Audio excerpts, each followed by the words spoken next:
जय माता दी, राधे राधे। आइए सुनते हैं स्कंद षष्ठी व्रत कथा, पूजन विधि एवं महत्व। आज के दिन भगवान कार्तिकेय की पूजा अर्चना की जाती है और व्रत रखा जाता है। स्कंद षष्ठी का व्रत रखने का बड़ा महत्व माना जाता है, इसलिए दक्षिण भारत में यह पर्व पूर्ण श्रद्धा और भक्तिभाव के साथ मनाया जाता है। दक्षिण भारत में अति महत्वपूर्ण माना जाने वाला स्कंद षष्ठी का व्रत प्रत्येक महीने के शुक्ल पक्ष की षष्ठी तिथि के दिन किया जाता है, जो कि आज के स्कंद षष्ठी को कंद षष्ठी के नाम से भी जाना जाता है। यह व्रत भगवान शिव और माता पार्वती के बड़े पुत्र कार्तिकेय जी को समर्पित है। दक्षिण भारत में कार्तिकेय जी को स्कंद के नाम से पूजा जाता है। आज के दिन पूरे विधि विधान के साथ कार्तिकेय जी का व्रत और पूजन किया जाता है। माताओं के लिए आज का व्रत रखने का विशेष महत्व माना जाता है।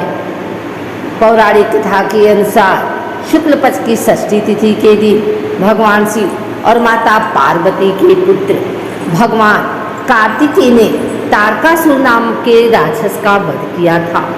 इसलिए कार्तिकेय जी की विजय के उपलक्ष्य में इस दिन स्कंद षष्ठी व्रत रखा जाने लगा।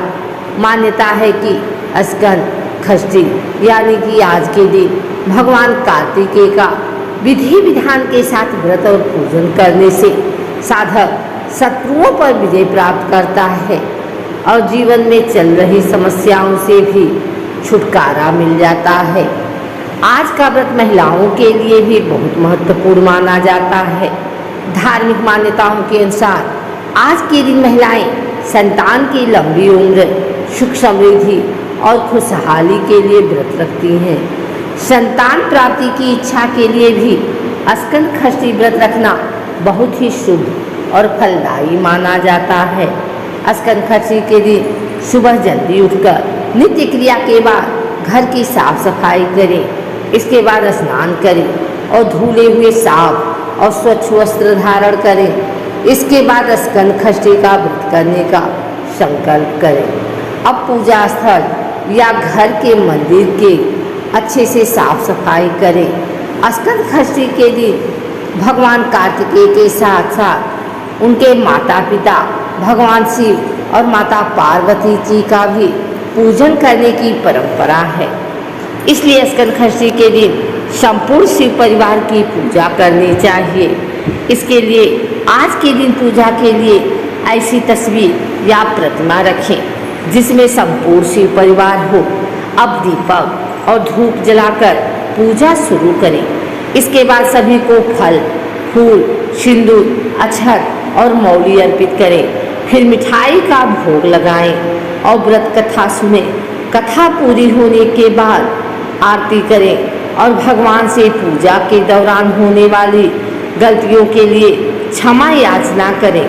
इसके बाद भोग को प्रसाद के रूप में घर के सभी सदस्यों में बांट दें। आइए सुनते हैं स्कंद षष्ठी व्रत कथा।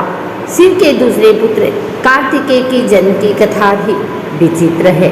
पौराणिक कथा के अनुसार जब पिता दक्ष के यज्ञ में भगवान शिव की पत्नी सती कूदकर भस्म हो गई, तब शिव जी विलाप करते हुए गहरी तपस्या में लीन हो गए। उनके ऐसा करने से सृष्टि शक्तिहीन हो गई। इस मौके का फायदा दैत्य उठाते हैं और धरती पर तारकासुर नाम के दैत्य का चारों ओर आतंक फैल जाता है। देवताओं को पराजय का सामना करना पड़ता है। चारों तरफ हाहाकार मच जाता है। तब सभी देवता ब्रह्मा जी से प्रार्थना करते हैं। तब ब्रह्मा जी कहते हैं कि तारक का अंत शिव पुत्र करेगा। इंद्र और अन्य देव भगवान शिव के पास जाते हैं। तब भगवान शंकर पार्वती के अपने प्रति अनुराग की परीक्षा लेते हैं और पार्वती की तपस्या में प्रसन्न होते हैं और इस तरह शुभ घड़ी और शुभ मुहूर्त में शिव जी और पार्वती का विवाह हो जाता है। इस प्रकार कार्तिकेय का जन्म होता है। कार्तिकेय तारकासुर का वध करके देवों को उनका स्थान प्रदान करते हैं। पुराणों के अनुसार षष्ठी तिथि को कार्तिकेय भगवान का जन्म हुआ था, इसलिए इस दिन उनकी पूजा का विशेष महत्व है।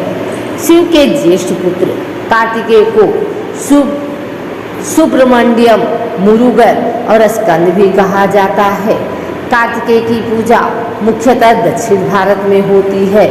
अरब में यजीदी जाति के लोग भी इन्हें पूजते हैं। उनके प्रमुख देवता हैं उत्तरी ध्रुव के निकटवर्ती प्रदेश उत्तर कुरु के क्षेत्र विशेष में ही इन्होंने स्कंद नाम से शासन किया था। इनके नाम पर ही स्कंद पुराण है। अगर आपको हमारी वीडियो अच्छी लगी हो तो इसे लाइक करें, कमेंट करें, शेयर करें। हमारे चैनल को सब्सक्राइब करके बेल नोटिफिकेशन ऑल पर सेट कर लें, ताकि आगे आने वाली वीडियो सबसे पहले आप तक पहुंच सके। धन्यवाद।